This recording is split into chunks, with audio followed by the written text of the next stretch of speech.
আকাশবাণী কলকাতা। স্থানীয় সংবাদ পড়ছি প্রিয়া বিশ্বকর্মা। প্রথমে বিশেষ বিশেষ খবর। সর্বোচ্চ আদালতের নির্দেশ মেনে রাজ্য সরকার এসএসসির বাতিল হওয়া শিক্ষক পদে নিয়োগ প্রক্রিয়া শুরু করতে চলেছে বলে মুখ্যমন্ত্রী জানিয়েছেন। মুখ্যমন্ত্রীর আজকের ঘোষণা তাদের জন্য মৃত্যু পরোয়ানা শামিল বলে চাকরিহারা শিক্ষক শিক্ষিকারা অভিযোগ করেছেন। 2016 সালের এসএসসির 22 লক্ষ ওএমআর শিটের মিরর ইমেজ প্রকাশ এবং অযোগ্যদের চাকরি বাতিলের দাবিতে চাকরিহারা শিক্ষকদের একাংশ সুপ্রিম কোর্টে মামলা দায়ের করেছেন। নতুন করে করোনা মোকাবিলায় পুরসভা সব রকম ব্যবস্থা নিয়েছে বলে ডেপুটি মেয়র অতীন ঘোষ জানিয়েছেন। আয়কর রিটার্নের সময়সীমা 31 জুলাই থেকে বাড়িয়ে 15 সেপ্টেম্বর করা হয়েছে। উত্তর পশ্চিম বঙ্গোপসাগরে সৃষ্ট নিম্নচাপ অঞ্চলের কারণে দক্ষিণবঙ্গের সব জেলায় আগামী দুদিন ভারী থেকে অতি ভারী বৃষ্টি হতে পারে। আসছে বিস্তারিত খবরে। সর্বোচ্চ আদালতের নির্দেশ মেনে রাজ্য সরকার এসএসসির বাতিল হওয়া শিক্ষক পদে নিয়োগের প্রক্রিয়া শুরু করেছে। একই সঙ্গে নতুন কিছু শূন্য পদে স্কুল সার্ভিস কমিশনের মাধ্যমে নিয়োগের প্রক্রিয়া শুরু হবে। মুখ্যমন্ত্রী মমতা ব্যানার্জি আজ নবান্নে জানিয়েছেন 30 মে মোট 44,203টি পদে নিয়োগের বিজ্ঞপ্তি জারি হবে।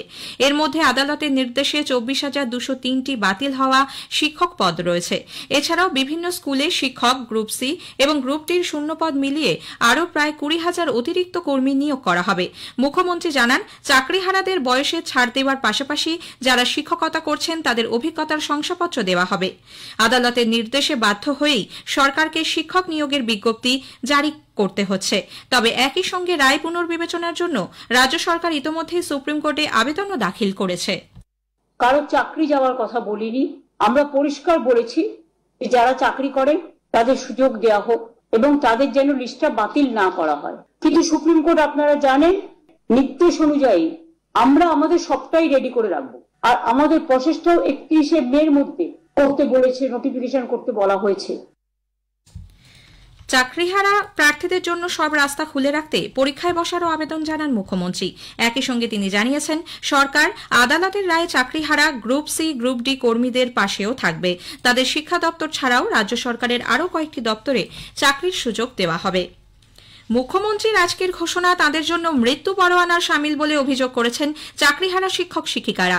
যোগ্য শিক্ষক শিক্ষিকা অধিকার মঞ্চের তরফে বৃন্দাবন ঘোষ বলেন, সরকার নিয়োগের বিজ্ঞপ্তি বের করুক, তারা তা চান না। যোগ্যদের চাকরিতে সসম্মানে ফেরানোর ব্যাপারে সরকারের সদিচ্ছার অভাব রয়েছে বলে তিনি অভিযোগ করেছেন। আজকে আমাদের রাজ্যের মাননীয় মুখ্যমন্ত্রী যে প্রেস বিবৃতি দিলেন, তাতে করে আমাদের মনে হলো এটা পরিষ্কার সমস্ত যোগ্য শিক্ষক শিক্ষিকা এবং শিক্ষাকর্মীদের জন্য একটা মৃত্যু পরোয়ানা উনি আজকে আমাদের জন্য ঘোষণা করলেন। আমরা কখনো চাইনি নোটিফিকেশন দিক। বিশেষ করে উনি যে সুপ্রিম কোর্টের জাজমেন্টের কথা বললেন, সুপ্রিম কোর্টের জাজমেন্টে এত ডিটেল নোটিফিকেশন দেওয়ার কথা বলা হয়নি। তার দাবি, রিভিউ পিটিশনের মাধ্যমে তাদের চাকরি বাঁচানোর জন্য সরকারকে জোরালোভাবে চেষ্টা করতে হবে। এদিকে যোগ্য অযোগ্যদের তালিকা রাজ্যের কাছে আছে এবং সেই তালিকা প্রকাশিত হলে যোগ্যদের পুনর্বহাল সম্ভব ছিল বলে কংগ্রেস নেতা অধীর রঞ্জন চৌধুরী মন্তব্য করেছেন। সাংবাদিকদের তিনি বলেন, চাকরিহারা শিক্ষকদের আন্দোলনে তার দলের পূর্ণ সমর্থন রয়েছে।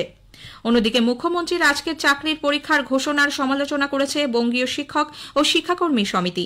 সমিতির সাধারণ সম্পাদক স্বপন মণ্ডল বলেন, আজকের ঘোষণায় আবেদন, মেধা তালিকা প্রকাশ ও কাউন্সেলিং এর সম্ভাব্য তারিখের কথা থাকলেও পরীক্ষা কবে হবে তার উল্লেখ নেই।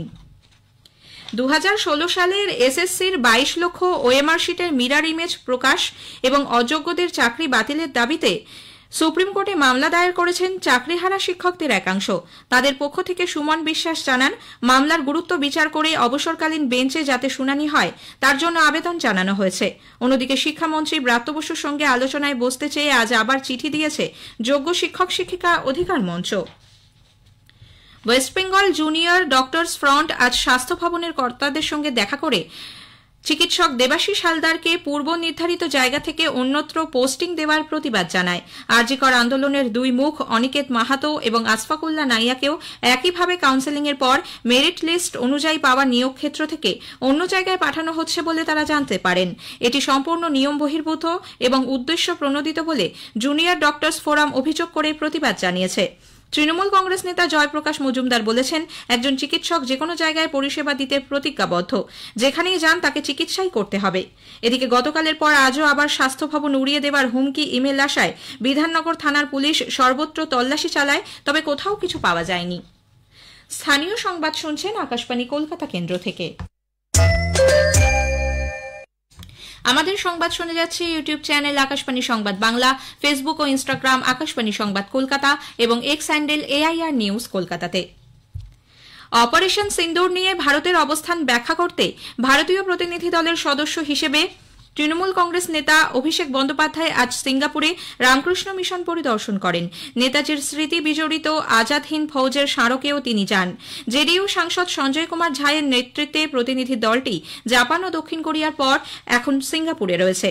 এদিকে বিজেপি সাংসদ রবিশঙ্কর প্রসাদের নেতৃত্বে প্রতিনিধি দলের সদস্য বিজেপি সাংসদ রাজ্য মুখপাত্র শ্রমিক ভট্টাচার্য আজ প্যারিসে প্রবাসী ভারতীয়দের সভায় বলেন, পাকিস্তানের মতো জঙ্গি রাষ্ট্র অপারেশন সিন্দুরের পর ভারতের শক্তি বুঝতে পেরেছে। পাকিস্তান ধর্মের ভিত্তিতে ভারতের সাম্প্রদায়িক উত্তেজনা সৃষ্টি করার চেষ্টা করলেও দেশের জাগ্রত জনতা তাকে ব্যর্থ করে দিয়েছে। পেহেলগাঁওয়ে জঙ্গি হামলায় শহীদ জওয়ানদের এবং নিহত নিরীহ মানুষদের স্মৃতির প্রতি শ্রদ্ধা জানিয়ে তৃণমূল কংগ্রেসের সংসদীয় দল আজ নতুন দিল্লিতে বৈঠকে বসে।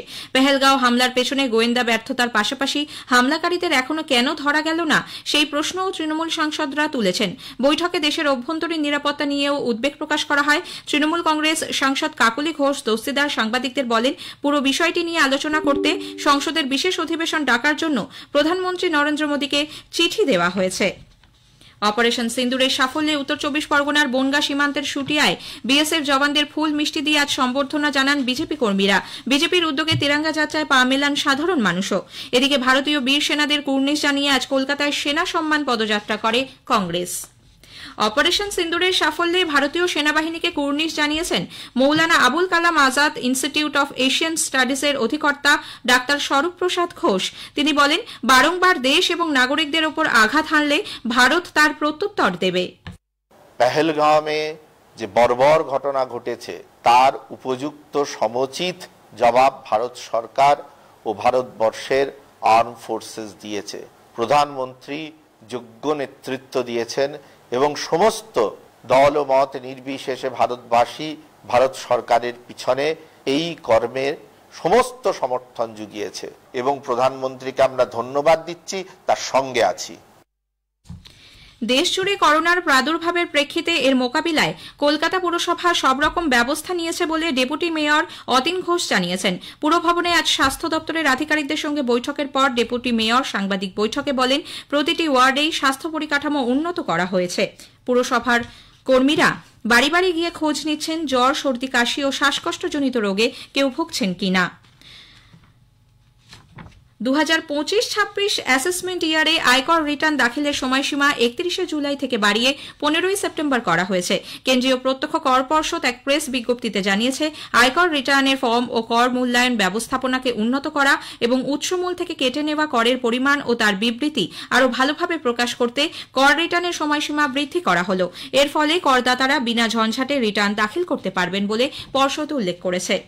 উত্তর পশ্চিম বঙ্গোপসাগরের ওড়িশা উপকূল এলাকায় আজ একটি নিম্নচাপ অঞ্চল তৈরি হয়েছে। আগামী 48 ঘণ্টায় তা ধীরে ধীরে উত্তর দিকে অগ্রসর হওয়ার সম্ভাবনা।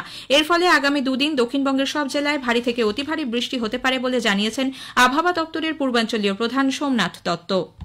Central bay of Bengal, north bay of Bengal, তারপরে along and off Orissa coast আর সি কন্ডিশন রাফ থেকে ভেরি রাফ হওয়ার সম্ভাবনা আছে এবং ফিশারম্যানদেরকে অ্যাডভাইস করা হচ্ছে তারা যেন 27 তারিখে যেন আপনার ডিপ সিতে ভেঞ্চার না করে, এটা উড়িষ্যা কোস্টে, এবং 28 থেকে 31 তারিখ পর্যন্ত ওয়েস্ট বেঙ্গল কোস্টে যেন ডিপ সিতে ভেঞ্চার না করে এবং যারা অলরেডি গেছে তাদেরকে আজকেই রাত্রের মধ্যে ফিরে আসার জন্য অ্যাডভাইস করা হচ্ছে। ইস্টবেঙ্গলের মহিলা দল IFA Kanyashree cup football champion হয়েছে। এই মরশুমে 2টি ট্রফি জিতে নিল ইস্টবেঙ্গলের মেয়েরা। যাদবপুরের কিশোর ভারতী ক্রীড়াঙ্গনে ফাইনালে নির্ধারিত সময় খেলার ফল 1-1 থাকার পর টাই ব্রেকারে 4-2 গোলে শ্রীভূমি এফসিকে পরাজিত করে মেয়েদের ফুটবলে বাংলা সেরা হয়েছে লাল হলুদ। শেষ করার আগে স্থানীয় সংবাদের বিশেষ কিছু অংশ আরও একবার। সর্বোচ্চ আদালতের নির্দেশ মেনে রাজ্য সরকার এসএসসির বাতিল হওয়া শিক্ষক পদে নিয়োগ প্রক্রিয়া শুরু করতে চলেছে বলে মুখ্যমন্ত্রী জানিয়েছেন। মুখ্যমন্ত্রীর আজকের ঘোষণা তাদের জন্য মৃত্যু পরোয়ানা শামিল বলে চাকরিহারা শিক্ষক শিক্ষিকারা অভিযোগ করেছেন। স্থানীয় সংবাদ শেষ হলো, এরপর খেলার খবর 8:10